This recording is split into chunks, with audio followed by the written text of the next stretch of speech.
Today's soap will be maybe unique. It will be fun, at the very least.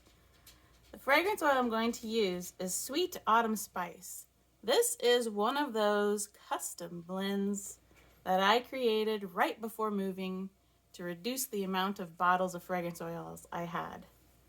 I wish I knew what was in it because it smells fantastic. I really like whatever this is. And this is all there is in the world, so this is a special bar of soap. The additives I'm going to be using today is coffee, of course, because I didn't finish the whole pot. And coffee and soap is, you can research why would you put coffee in soap, or why would you use a coffee soap. I needed to take notes before making this intro. It's definitely nice to put on your ingredients tag. Coffee.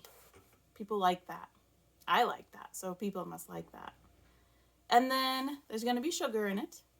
But then the standout ingredient today is turmeric.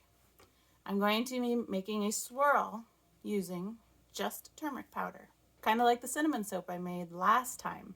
I have used turmeric before in soap. I have not experienced it turning my skin yellow in any way because, turmeric stains. Kind of like activated charcoal stains. I'm planning to add a whole tablespoon. We'll see how it goes. And of course, I don't know how this fragrance oil is going to behave, if it's going to accelerate or be nice and liquid like the Cinnamon Supreme fragrance oil was last time.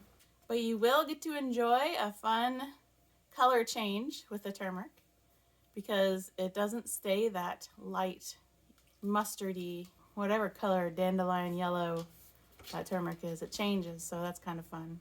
These intros are so unplanned and unscripted, and I'm sorry. Maybe you like that. Maybe you're bored to death and you're about to leave because you don't care about me and my turmeric soap. But let's go make this turmeric soap for those of you who do care. In here we've got our coconut oil and our lard.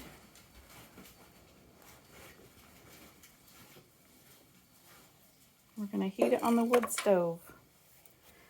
Currently we're at about 350, 375. Plenty of heat to melt that. This works like a charm, doesn't it? Sure does. Now let's go make some soap. This is olive oil and castor oil. Next, let's create the soap by adding in lye. But this lye is special because it's made with coffee.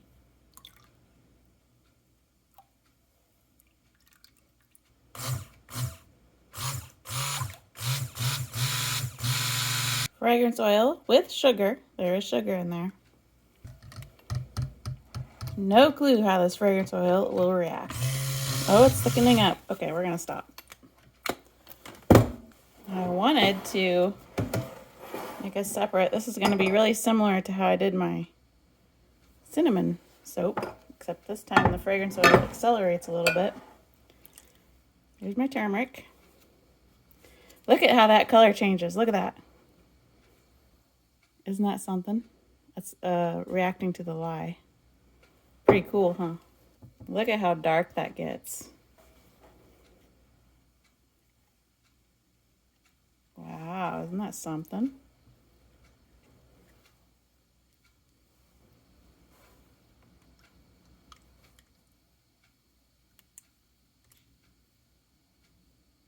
I'm going to scrape all this in. We'll see if this will drop in at all. It might not.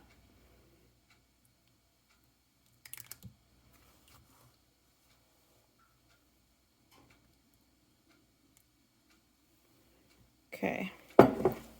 Now we really need our chopstick today. I probably could have gotten away with not doing this with the cinnamon soap because it was so thin. But because this is so thick, we got to get that in there. Try to make it look beautiful.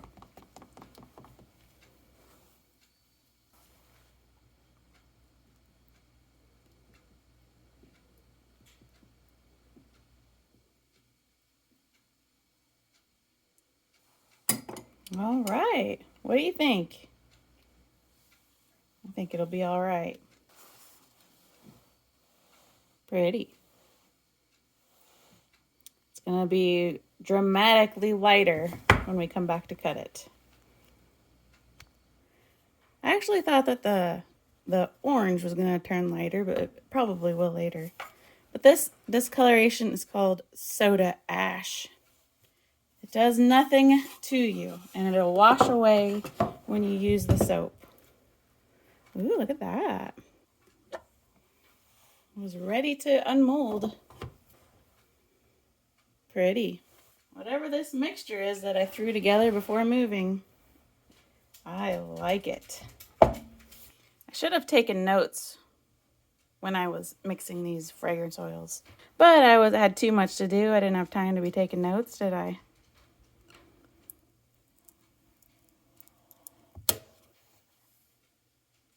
Nice, nice. You see that sparkling? That's the fragrance oil. It will soak right into the soap. It won't continue to sit on top like that. Sometimes that happens. Okay, let's see what the design looks like on the inside. Well, not much of a design there. This looks like there's fire in the sky. Are we going to get any swirls out of this? Well, there's a little something going on.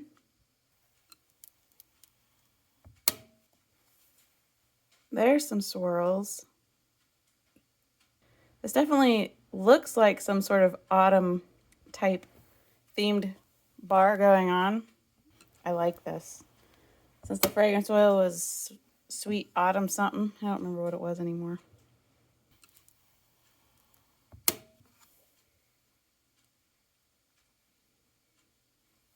I'm trying to identify what the scent is. There's some definite spice in there, like an autumn spice, but there's also like a fruity, maybe a hint of fruity, maybe a hint of almond even.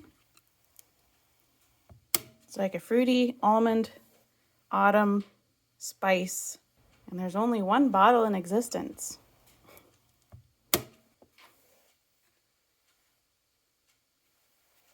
Well, my swirls didn't end up quite as impressive as I wanted them to be, but I truly do like the soap. And there's no room to cut another sample. That means this bar is probably going to be mine because I got to test it, you know. That's too bad. That means there's only going to be 2 sample pieces. I must be cutting the bars too thick. Well, that definitely was a thicker batter than I had anticipated. But we got a little bit of a fancy side thing going on there. It's kind of cool looking. It kind of fits that fragrance, like I said, an autumn looking fragrance, even though autumn is far, far away because we're in winter. Used my side stamp of Nezumi soaps. I really like this fragrance, and as normal for me, it is hard to describe it. It does have that autumn spice feel to it, but it's not headache autumn spice, but it is hard to place it. If you can just imagine what a sweet autumn spice might be, this is about it, because there is a bit of sweet to it. My goal is to open my shop this year, so I'm trying to build up an inventory to have some options for people. Well, I put my shop on hold in June of 2023, so it would be awesome if I could open it back up in June of 2025, but do you have any requests or suggestions for me? If not, I have just got to thank you for being here. If you weren't here, there would be just no point of even filming this, would there? So, thank you for being here and giving me a reason to take the time to film it and edit it and upload it. We'll see you next time for who knows what kind of soap. But it will be fun, I'm sure of that.